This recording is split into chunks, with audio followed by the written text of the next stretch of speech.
Est-ce qu'on voit quelque chose? À part les cartons, le bazar et ben, le bazar, parce que j'ai pas envie de faire le ménage. Attendez, je m'assois. Hop, est-ce que je suis droite? Alors, visuellement, j'aurais tendance à dire que vous êtes un peu éloigné et que ce n'est pas très droit. Est-ce que si je mets comme ça cache un peu le bazar? Trop bas là. Excuse-moi, un petit caladium, tu me gênes. C'est pas du tout ce que je fais d'habitude comme cadrage, donc je sais pas ce qui se passe. Bonjour tout le monde, alors aujourd'hui je voulais vous faire une vidéo rempotage de boutures parce que j'ai pas mal de boutures à rempoter et j'ai acheté des pots exprès. Seulement je trouve que urgemment il serait plus intéressant pour vous, débutants et moins débutants, que je vous parle effectivement de rempotage, mais que je vous parle de taille de pot. Dans le sens où j'ai l'impression que beaucoup d'entre vous qui ont des problèmes avec leurs plantes, moi la première, là, si on vérifie toutes mes plantes, j'en ai forcément qui sont dans des pots inadaptés. Eh bien, nous, plantes addicts, avons tendance à vouloir rempoter nos plantes dans des pots qui sont beaucoup trop gros pour eux. Ou alors parfois la plante étant imposante, on a l'impression qu'il faut la rempoter dans un pot quand même assez conséquent, et ce qui n'est pas toujours le cas, et je vais vous expliquer pourquoi dans cette vidéo, pour votre bien et pour le bien de vos plantes.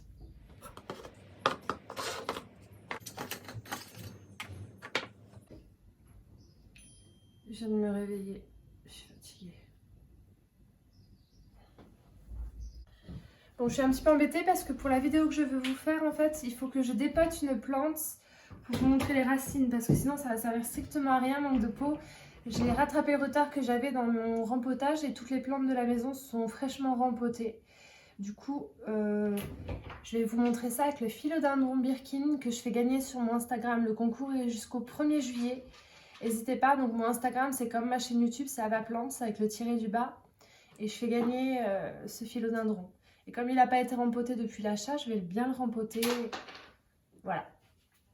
Donc en plus les racines ne sortent pas énormément du pot, mais elles apparaissent, on les voit bien. Il n'y a pas de billes d'argile dans le fond et je vais le rempoter avec des billes d'argile.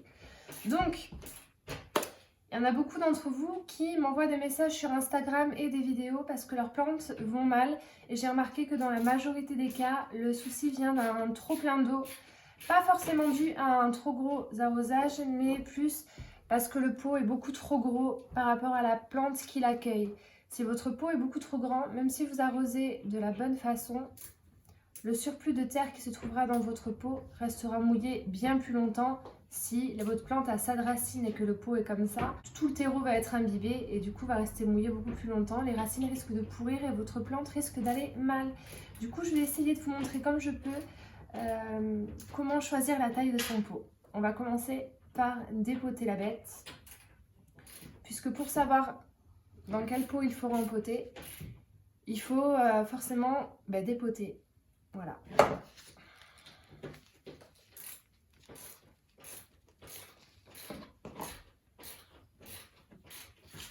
Je vais peut-être filmer ce que je fais. Donc dans un premier temps, ce qui est bien, c'est de vérifier l'état des racines. Vous voyez, les racines, quand elles sont belles comme ça, blanches, etc., et fermes, en général, c'est que votre plante va bien. Si vous voyez que vos racines sont inexistantes ou qu'elles vous restent dans les mains, à peine vous les touchez, c'est que ça a pourri et qu'il y a eu trop d'eau. Hop. Oh. Vous voyez, celui-là, je ne l'avais pas rempoté et il a été... Il y a des feuilles qui ont poussé sous la terre. Ça, on évite quand on rempote de mettre les feuilles sous la terre, hein, parce qu'elles finissent par mourir. Elles finissent par mourir si elles restent sous la terre. Donc moi, ce que je vous conseille, il y a des plantes comme celle-ci par exemple, où les racines sont en très bon état et assez solides. Le but sera d'enlever un maximum de terreau avant de rempoter, mais c'est pas toujours nécessaire. Là par exemple, je vais pas trop toucher, je vais pas trop gratter, je vais laisser un maximum de terreau. Hop.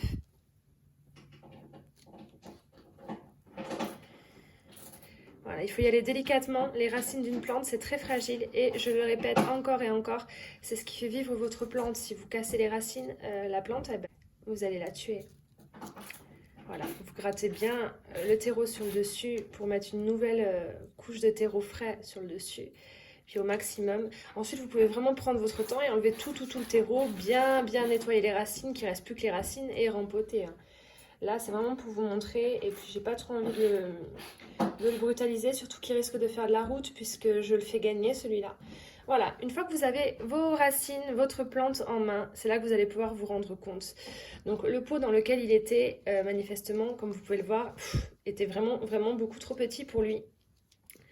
Pour choisir la taille du pot, normalement il conseille de mettre un pot un peu plus gros, de quelques centimètres, il ne faut pas mettre trop gros.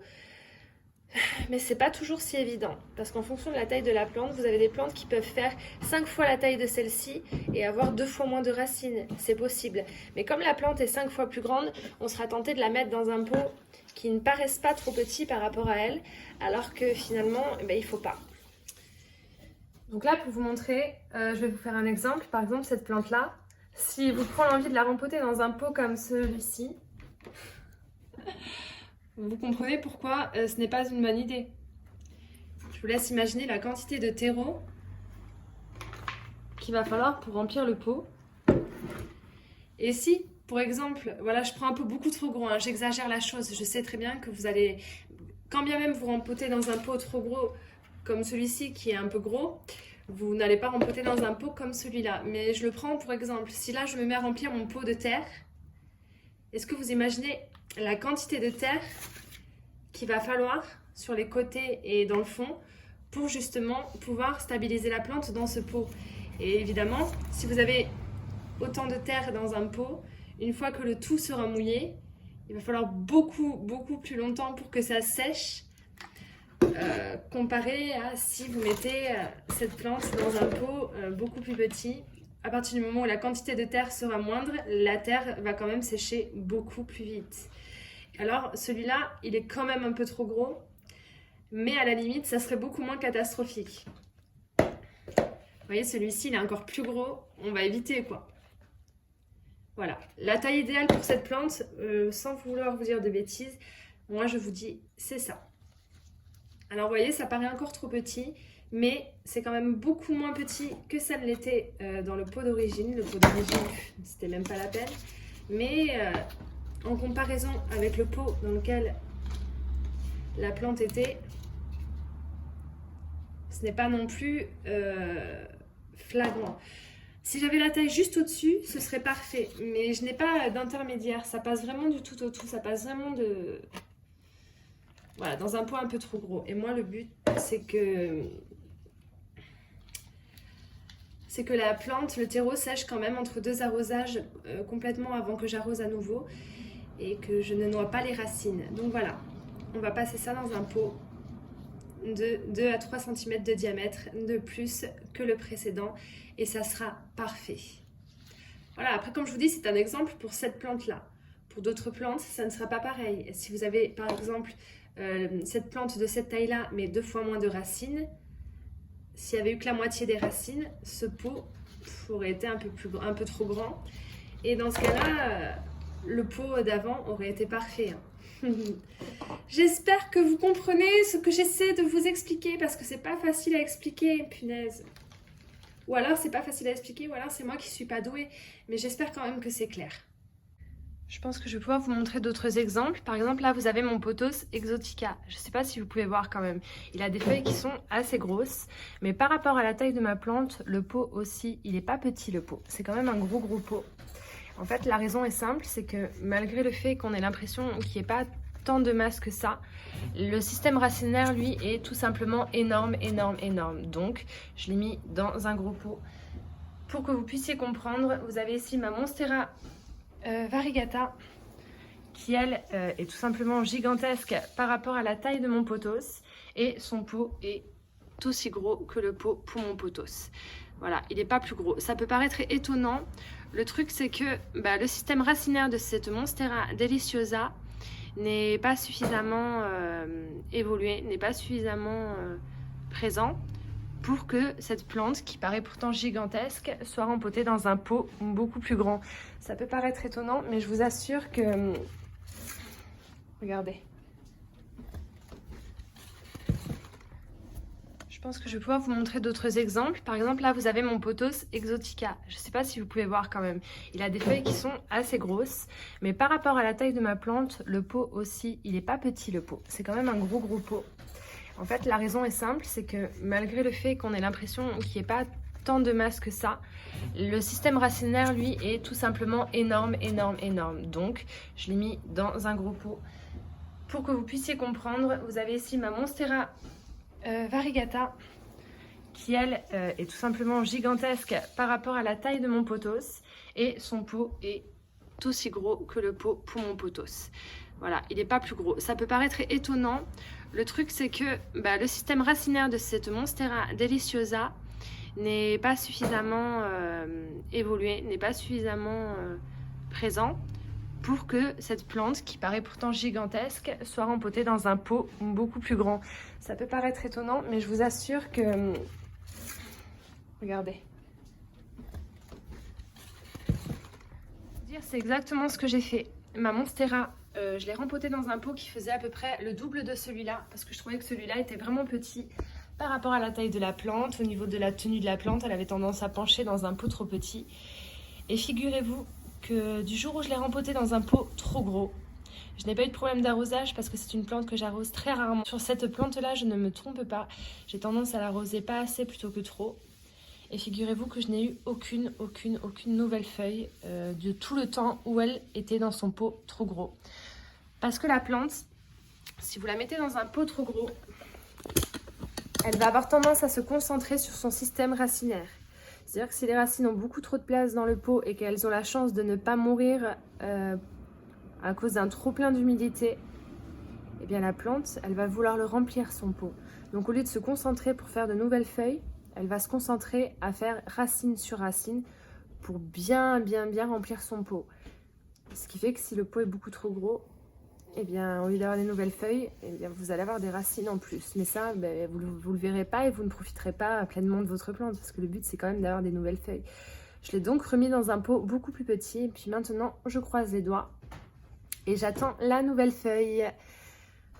Doudoudou. Regardez, même mon Anthurium, qui est quand même moins imposant que ma Monstera, il a un pot plus gros que ma Monstera.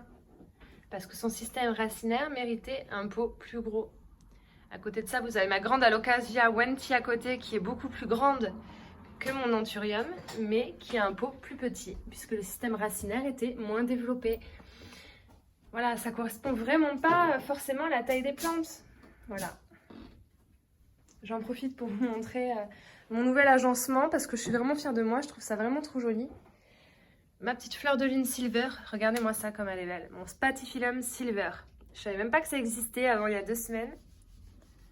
Et j'ai craqué. Voilà, donc quand vous avez une nouvelle plante et que vous devez la rempoter, ne vous fiez pas à la taille de votre plante. C'est une très mauvaise idée. Vous dépotez, vous regardez les racines, vous vérifiez et vous rempotez en fonction de la taille des racines de votre plante. Sachant que certaines plantes aiment mieux être à l'étroit que d'autres. Un ficus, plus vous allez le mettre dans un pot serré, plus les racines vont remplir le pot, plus le ficus va être content en fait. Et c'est comme ça pour beaucoup de plantes. Bon écoutez, j'espère que cette vidéo vous a plu. Je viens de me réveiller, c'est vrai que c'était pas très constructif de faire cette vidéo à cette heure-là. Mais j'avais vraiment envie de faire une vidéo parce que j'en ai vu beaucoup d'entre vous qui avaient des soucis de taille de pot. Et généralement, le souci venait de là, venait de la taille du pot. J'espère que j'ai été claire quand même dans ma description. Ah, quelque chose d'autre que je ne vous ai pas dit, au moment de rempoter des boutures. Quand vous avez des boutures, les racines ont tendance à être très peu présentes. Il y a beaucoup de vos boutures qui vont rentrer dans des mini-pots comme celui-ci, vraiment tout petit. Au niveau de la taille des racines, ça pourra vous paraître parfait. Ne vous faites pas non plus avoir. Parce qu'il ne faut pas que les plantes meurent de soif quand vous les arrosez. Mais dans ces pots-là, c'est le contraire qui risque de se passer. C'est-à-dire que votre plante, elle peut mourir de soif au contraire. Parce que dans ces pots-là, il y a tellement peu de terre que ça a tendance à sécher très vite. Et si vous ne vérifiez pas tous les jours et que vous n'arrosez pas très souvent, vos boutures risquent de mourir rapidement et de manquer d'eau. Parce que comme vous l'avez compris, plus le pot est gros et plus il y a de terre dedans, plus ça reste mouillé longtemps. Mais plus le pot est petit, plus ça sèche vite. Surtout en ce moment avec le temps qu'il fait. Ça, à la fin de la journée, vous pouvez être sûr que le terreau, il est entièrement sec. Les boutures, elles ont souvent évolué dans l'eau, elles aiment beaucoup l'humidité. Donc pour vos boutures, vous n'hésitez pas à rempoter dans un peu plus gros et dans des pots en plastique, parce que surtout qu'un pot comme ça en terre cuite, ça sèche vite. Alors là, vous évitez. Voilà, écoutez, je pense que c'est tout pour cette vidéo. Et puis je vais quand même faire ma vidéo rempotage de boutures, puisque j'ai des boutures qui sont prêtes. Il faut que je les rempote, donc je vais faire ça en vidéo, quitte à le faire, si ça peut plaire à certaines personnes. Voilà, donc je vous fais des gros bisous et je vous dis peut-être à tout à l'heure pour une nouvelle vidéo.